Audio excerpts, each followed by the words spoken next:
Hi guys! Welcome to my channel. Ngayong gabi ay magluluto ako ng aming ulam. Ang tawag dito sa ulam namin na luto ay pangat or sinigang. Sinabawan na isda. Ito yung isda ko guys. Ayan yung isda ko. Tawag dyan pampano. 2 hiwa lang. Ayan yung aking dahon sibuyas, luya, yung aking sibuyas na puti at kamatis. Ayan guys. Ayan, nagpakulo na ako guys ng tubig. Ito. Ilalagay ko yung luya. Ayan. Lalagyan natin ng sibuyas na puti. Atin nang ilulunod yung kamatis. Ayan. Ayan, hintayin natin na kumulo uli guys.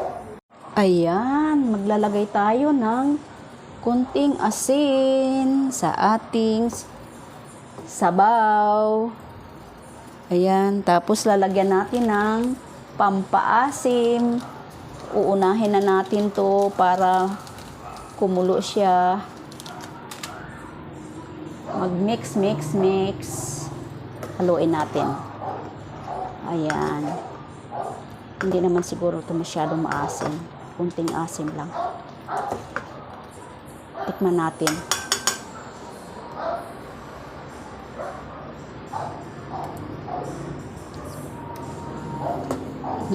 Sarap. Sarap. Ayan, kumulo na. Okay na yung lasa guys. Ilagay na natin yung ating isda. Ang laki naman nito. Ang liit lang ng kaldero ko guys. Ayan.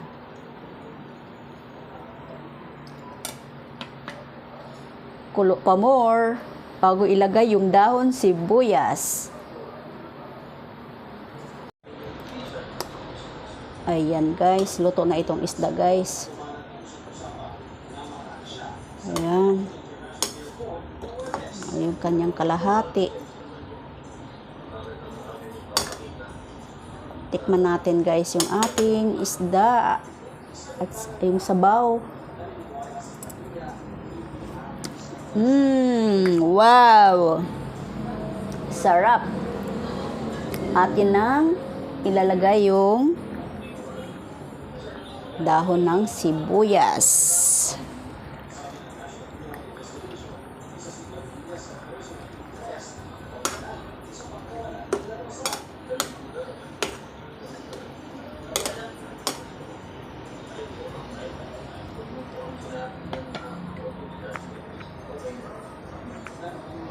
Ayan guys, luto na yung ating ulam guys. Thanks for watching my cooking for this evening. And don't forget to like, comment, share, and subscribe guys. Please support my channel.